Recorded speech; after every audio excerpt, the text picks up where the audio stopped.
Hey yo, what is up guys? Your boy is back and we are going to be talking about WrestleMania 9 and talk about a show with no real historic event to it. No one really talks about this show, remembers this show, but it was 30 years ago, so we go and talk about it. So, leading into WrestleMania 39 here, we're going all the way back to WrestleMania 9. So, let's talk about this show.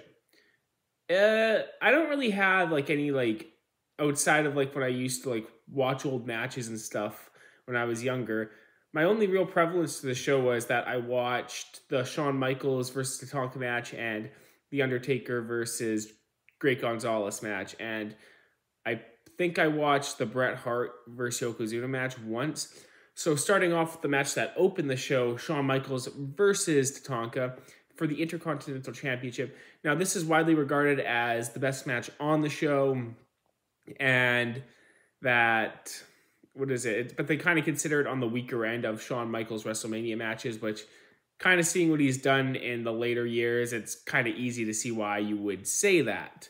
So, the match itself was really good. Tatanka, I think this is easily his most famous match. I don't really know him for anything else or where he went after this. I haven't really watched a lot of him from that time, so I'd have to really look it up and see what happened to Tatanka. So, Shawn Michaels, he, again, really great wrestler. He had that awesome but that awesome entrance attire, which looked really, really cool on him.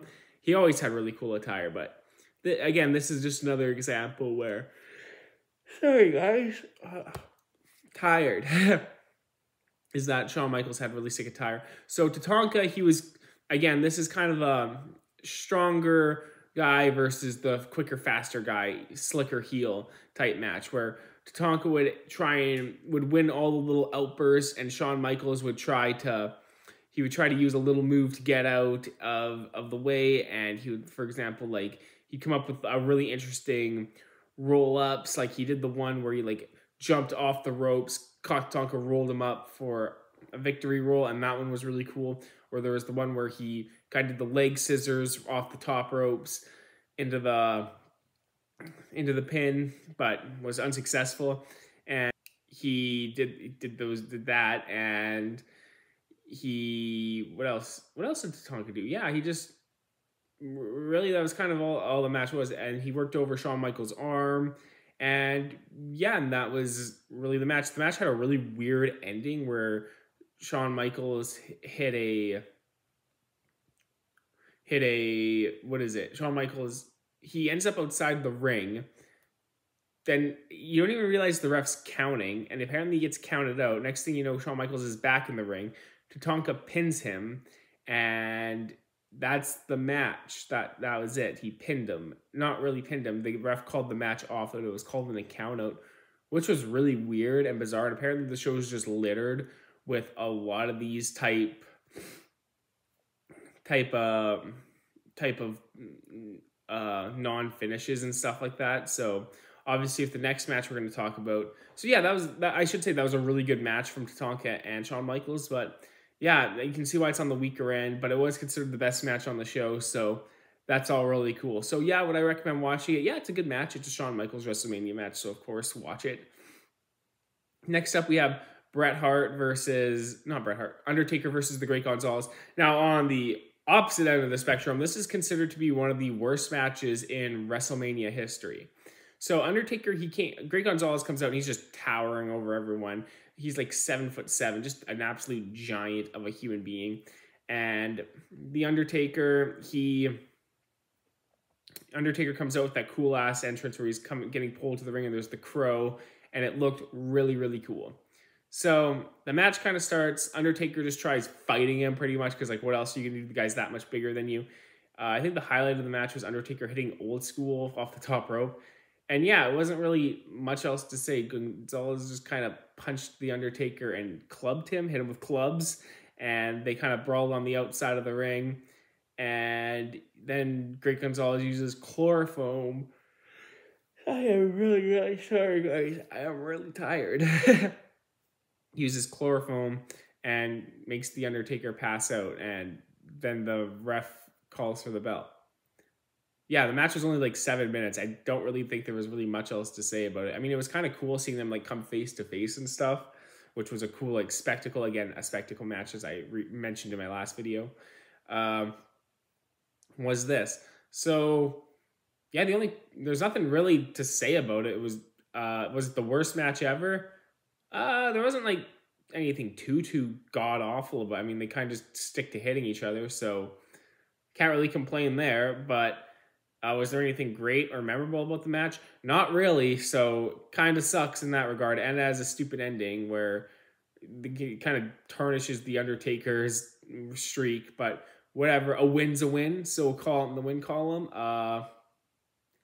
Yeah, that's really it. I mean, Greg Gonzalez, who's gone from the company not long after this, and we all know what The Undertaker went on to do. I don't even really have to explain anything. It's The Undertaker, so y'all already know.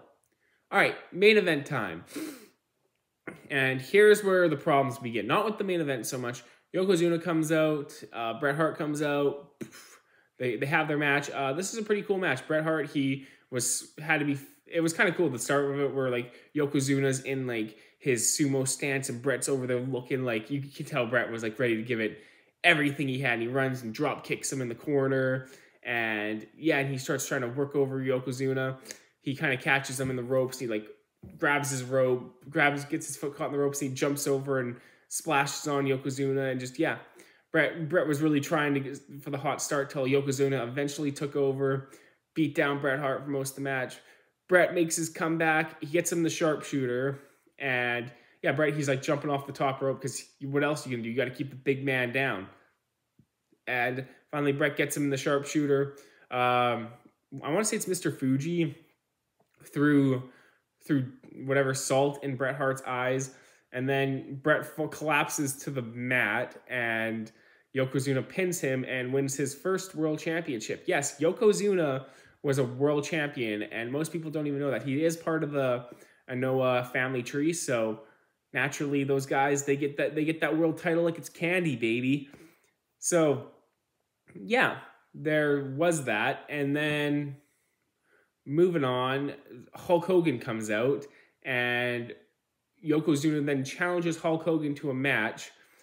Hulk Hogan pretty much clotheslines him, leg drops him, and yeah, I can see why a lot of people thought this was really, really stupid.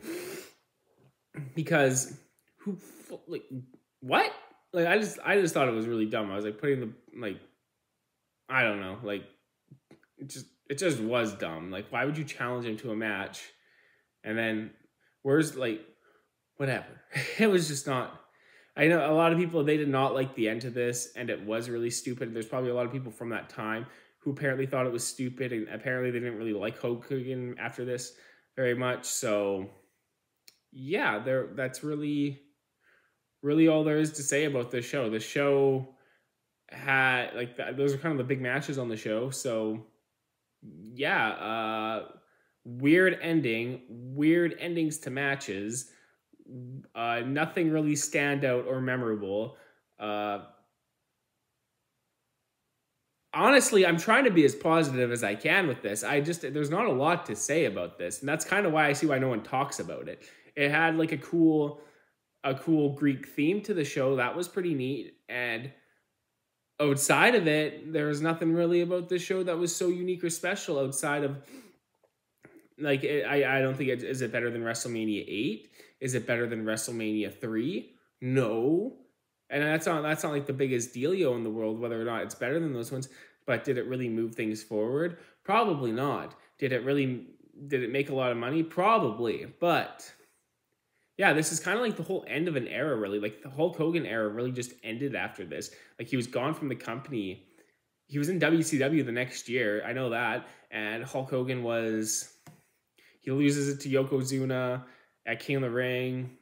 And yeah, there's just like Bret Hart ends up going on a great run. So we all know that. We all know Bret goes on a great run. We all know Shawn goes on a great run from here. But a lot of their opponents are kind of where it kind of falls off. So it's like, think about where those three guys went, and then think about their opponents. So Yokozuna, he main evented another WrestleMania. So Yokozuna was really the best off after this, and then he kind of teeters off, and I don't really know what he does after WrestleMania 10. I'd really have to look into that. Again, it's like a lot of these guys is like They wrestled who? They did what?